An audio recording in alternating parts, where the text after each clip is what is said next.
Hi case fans, this review is of the Razer Tomahawk Mini-ITX chassis because they can't say case or cabinet. Do you like how my voice sounds?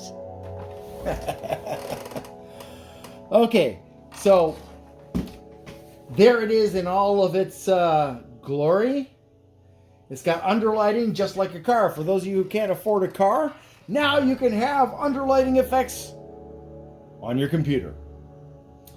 Okay, and you have to use their Razer Chroma software. Yay. Here are the specifications. And please note that this is a Mini-ITX and Mini-DTX case.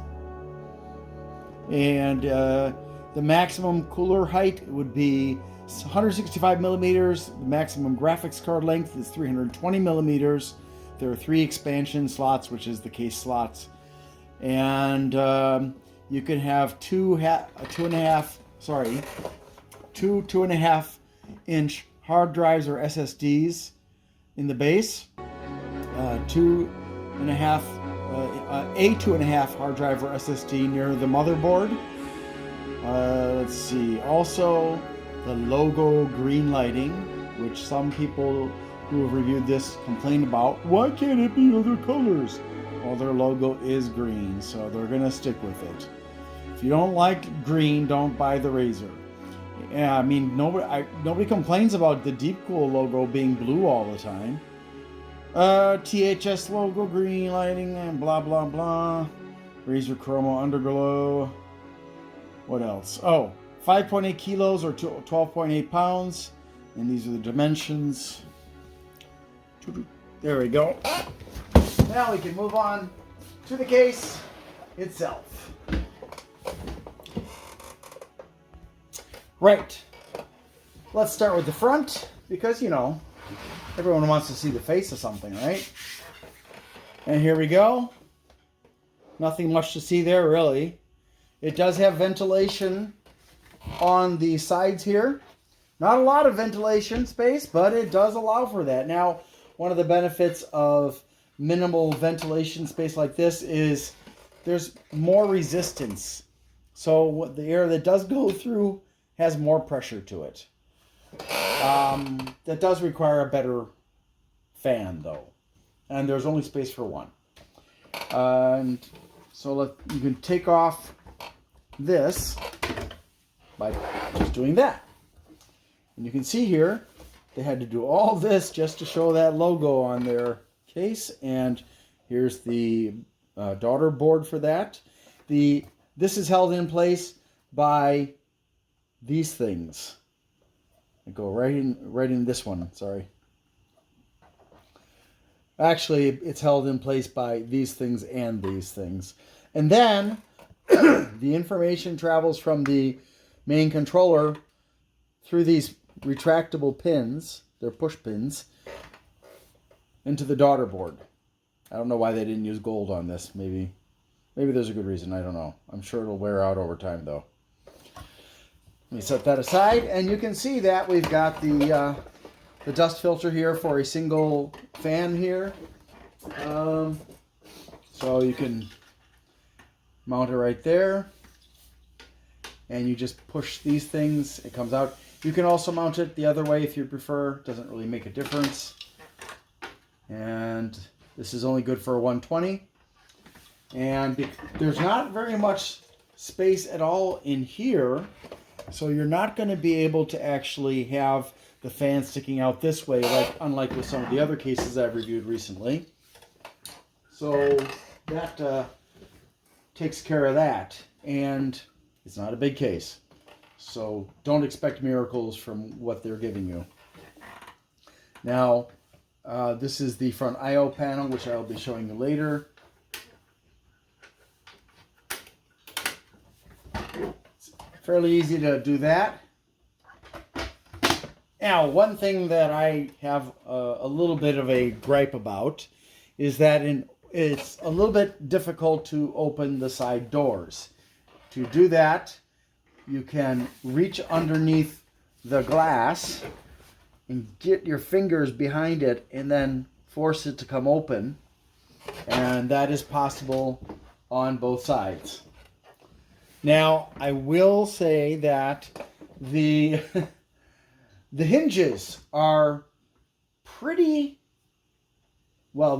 When it's new, the hinges are very tight.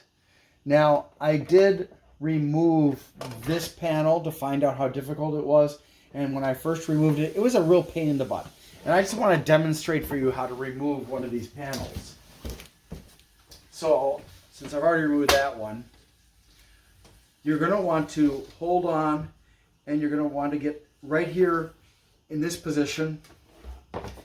And as you're pushing down, you're pulling up here and wiggling it, because you're fighting the friction of the entire shaft going through the hole.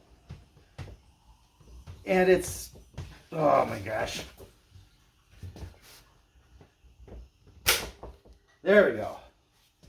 It is a bit of a challenge to get it off.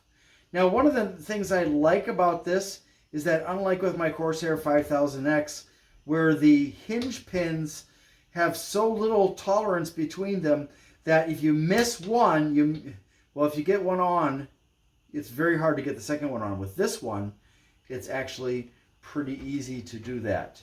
It's not so difficult to miss getting the second one on. And you just push it down while you're holding onto the case top or pushing on the case top. And now, this side is still tight. The other side has loosened up. So that is a bit awkward. And if you're in a tight space and you have to remove a side, you're going to have to pull your case all the way out to access whichever panel is your target. Now, I want to show you the top first. So we've got 3 USB and this is type A, and these are 3.2 generation 1s. Okay, I like that they used the green. Nice little carrying on of the theme color. And then they've got a USB-C, and this is 3.2 Gen 2. So that's great. Very current. I like that. The jacks are not labeled as to which one is which, but they do give you a minimalist manual, which shows you your accessories that you get and how to connect the case to the motherboard and blah blah, and it tells you where your product serial number is, safety and maintenance, and then French, German, Spanish, Russian, Portuguese, Chinese, Korean, Japanese, looks like Ukrainian as well, Polish, Turkish, Arabic, probably Hebrew as well. So there are lots of languages. But they don't have all the pictures with them because the pictures are just here and here. So the one on this one here, if we look like this, B, that would be the audio jack, and this would be the microphone jack. Why they couldn't put the symbols on there so that you would know which is which, or why they couldn't use the color coding that is typical for this, I don't know. It's kind of a stupid oversight on their part to use neither of them. I can't really think of a good explanation or excuse that is valid.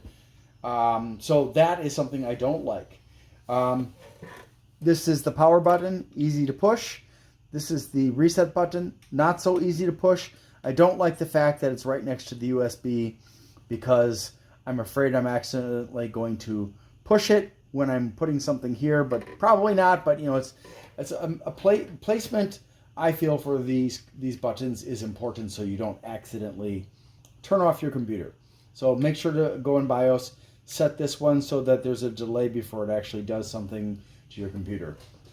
One thing I do like about this that makes it easier to use is you can actually make it easier to open the doors by taking the top off. Now, they didn't provide very much overhang at all, So you kind of have to get your fingernails a little bit underneath it to be able to pull it away.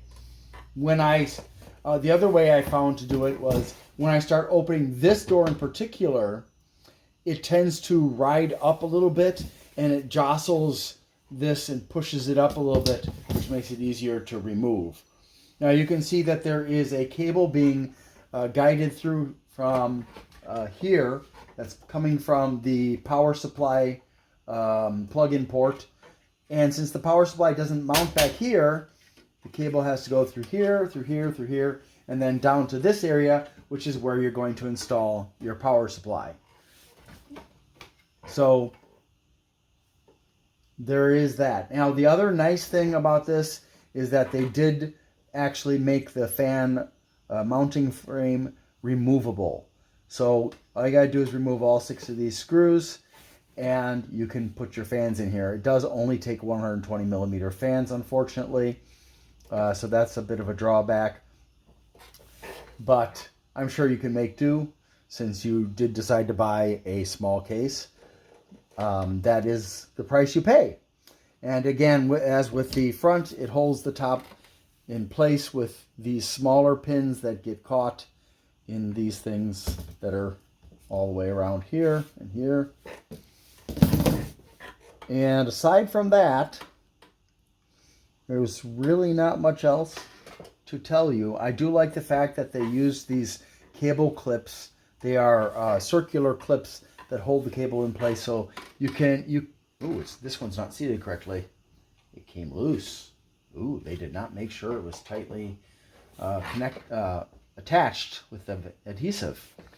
So you can actually get the cable out of there and in there if you actually need to, because it's not something that's difficult. So we can put this back on, or I can. You just get to watch. Now, I'm not a fan of Razer. I'm not going to deny it. I think that their products are generally overpriced, but I did get a deal on this. I think I paid $80 for this. So as far as I could tell when I was buying it, it seemed like a good deal. In retrospect, well, I'm not so sure. You tell me what you think. So we will take a look at the back, and such as it is, or it's really the right-hand side. So we're going to reach under there and pull that open. And you'll notice they did take the time to put rubber here and here to make sure that it wouldn't bang against the metal on the top and the bottom and potentially damage the glass, which would suck. You can actually remove the hinges if you want to. I don't know why you would want to. There's not a lot of cable management in this. Let's be honest. In fact, the most cable management was devoted to the power cable. This is actually held in place with a cable tie, and these are for the motherboard. So we've got USB 3.2 cables, and that's, wow, okay, that's interesting. And yeah, we've got 3.2, and this, I don't know what this exactly is for. This is USB 2, so I'm assuming this has to do with lighting or something. And this one would be the audio, high definition audio. Is there anything else? And then there is the other end of the power cable, and I'll show you all the rest of that later. But really, as far as cable management is concerned, you do get something. I did not mean to neglect to show you this. This is on the top of the case inside, and you get some Velcro straps, you get some grommets, and a bunch of screws or bolts. I'm not really sure which one they are. Looks like all bolts, different kinds for the motherboard, for the fans, etc. And most importantly, you get their snazzy stickers. Their logo, their Rick Chroma logo, their, yeah. How exciting. Their motto. Really thrilling. So, Yeah, so basically for cable management, you've got 1, 2, 3, 4 of these things that you can tie a cable tie or a twist tie to. I don't like using cable ties because I'm in and out of my case all the time. So I would use twist ties. But if you're not going to be messing around with the stuff in your case much, cable tie is perfectly acceptable, which is like this thing here. It's been cut to remove the excess, but that's fine. Not much to see other than that. So we'll move around to the rear. And again, plug in your power here. This allows you access to the screws that are being held tight by that. That's a nice little feature to prevent the screws from getting loose. And these are removable, reusable. And you can mount a 120 millimeter fan here. Or, let's see. If you want to, for the top, you can mount a 120 or a 240 millimeter radiator. 120 millimeter here. Obviously, fans are going to be 120, two 120s, and that's basically it. Yeah, there's nothing where you can do like a 140 or 280, unfortunately. As I mentioned earlier. So really, not much to talk about here. I mean, this is the back I/O.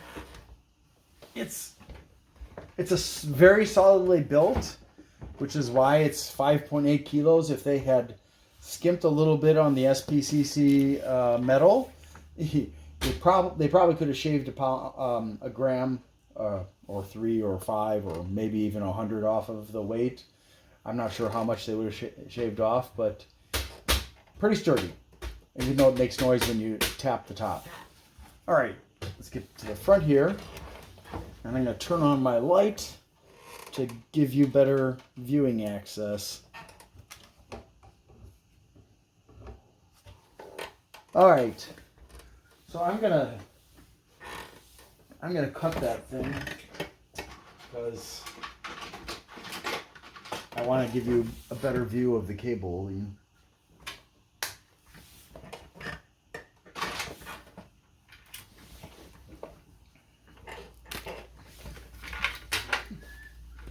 All right, so this will wrap around through, I believe it's either here or here, I don't remember which. Oh, maybe it's here. I think it's this one. You have your power supply set here. This is going to go over the top of the power supply, and it's going to plug in. So the business end of the power supply is over here. But you're using a small form factor one. You cannot use an ATX. You have to have a regular sized SFX or an SFXL power supply. And there are no fans. If you hadn't been paying attention, I just thought I would rub that in your face. There are no fans. You can overpay for Razer fans or get some better fans from a different company. We've got power and reset switches. You've got the USB 2, USB 3. I think this is 3.2 and this is 3.1. I always get them mixed up. And audio. It's really kind of just what you need. And then as far as mounting graphics cards, again, yeah, it's interesting. I think that I'm not really excited about this. The space between this panel and the motherboard tray is pretty slim. So it could be a little bit awkward. I think it's going to be hard to cable manage in this case for multiple reasons. And I wish I had a Mini-ITX motherboard and power supply that I could slide in here to see, but I do not. Yeah. So Mini-ITX, Mini-DTX. And you can, on the bottom, you can put 2.5-inch drives. One here or one here. Also, you can use the bottom to install a couple more of the 120mm fans. I'm pretty sure. Or maybe even a radiator. I'm not sure if that would be a good idea in a tiny case like this. But yeah, that's a possibility. And for some reason, that's not... okay. Sorry. Things are looking a little bit odd. So it's like the certain things have come loose. The adhesive has come loose from them. So that's kind of a minor bad sign. And I wish they had a better manual. I like to look at the manual when I prepare for the video and look at the video and stuff, and there's not much to look at, unfortunately, except for their marketing material. So, what else? I honestly wish that the legs had been a little bit taller, or that they hadn't had to use these metal bars on each side, which I assume are for stabilization. It would have been better if they could have increased the amount of space so that for the airflow. But these bars actually contain the lighting, the underglow lighting. So there's nothing much we can do about that because they decided to make it so darn big, so thick. At least they have a halfway decent rubber on the bottom of the foot. They aren't held in place with bolts or screws, so that's kind of a negative. That means that if you happen to run it along something and it hits a bump, it can tear the adhesive off and cause the rubber foot to come off of the rest of it. So that's something that's a very common problem with a lot of computer cases these days, unfortunately. I also have to wonder about the fact that aside from the front of the case, there is absolutely no dust filtration. So that is, and I guess what you'd have to do is buy a magnetic dust filter if you're going to do intake from the bottom. But yeah, I'm not sure why they would do that. Now, for the underglow, the Razer Chroma software does offer a whopping 7 modes for the lights. I almost forgot to mention this, but the connection to the front is right here. It uses a 3-pin JST connector. There is a second port beneath it that is unused. So if you can find the right things to connect here, you would be able to add some more stuff that way because of that extra port. Maybe a little known secret, I don't know. Now to install the hard drives, they don't give you, I'm not sure if they give all the bolts for that, but I think they do, because there are these very, I don't know how well you can see them, but those are very wide-headed bolts, and these are the grommets. So you would put the bolt on through the grommet into the hard drive casing or SSD casing, and then screw it in part way, and then that would be slid into the 4 holes here. 1, 2, 3, 4 there. So you'd slide the grommets through and then down with these into the holes and back, and that's how you do that. Another nice little thing about this is on the rack here for the power supply, on this side and on this side there is a rubber strip adhering to the metal to cushion the power supply. I would assume that's so that it doesn't scrape up the paint, which is a nice touch to add to this. It's a shame it doesn't come with fans.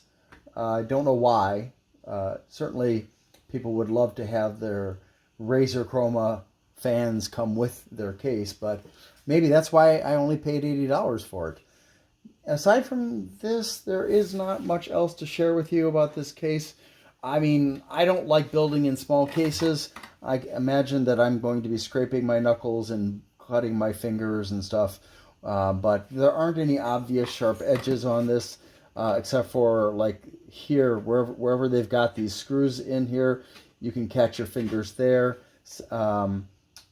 because they punched a hole and it left a sharp point or end on it. But the other stuff seems to be pretty safe. There is also a pair of magnets here and here on each side. But yeah, what do you think of this case? If you are a small case fan, a fan of small cases, is this something that would interest you? It seems kind of minimalist to me. You know, well built, but minimalist. Is this something that appeals to you? What do you think that's good about it? What do you think that's bad about it? If you have this case, share your experiences with it. That's all for me. If you would like to help me out, see the next section of the video for ways you can assist me. Thank you very much for your viewing, and have a wonderful day. I'm sorry to do this, but I need to ask for your help. Because Amazon and Sedgwick won't take responsibility for the injury I sustained at work, that is going to cause me to have my shoulder replaced on November 29th of 2024. I'm going to be off of work for 3 to 4 months, and the pay that I'll be getting from Amazon during that time, because Sedgwick will not pay me anything, will be after taxes and benefits, probably somewhere in the area of $10, maybe $12, something like that, per hour of a 40-hour week. And so that's going to be very financially troublesome for me, to put it mildly. I mean, just my rent alone is like $1,150, and then there are all the other expenses. I do have some help, but I do appreciate it if anybody is willing to help. You can join my channel, Glenn's Fast Reviews, or you can go to patreon.com/GlennMII and become a member there. If you can't safely do that, please don't, though. I don't want anybody financially getting into trouble trying to help me. That would just that would make me feel really, really bad, as if somehow I was responsible for the choice you made, even though it was your choice. So if you can't, that's okay. It's okay. Thank you so much for your support. I really appreciate it. Hope you have a great day.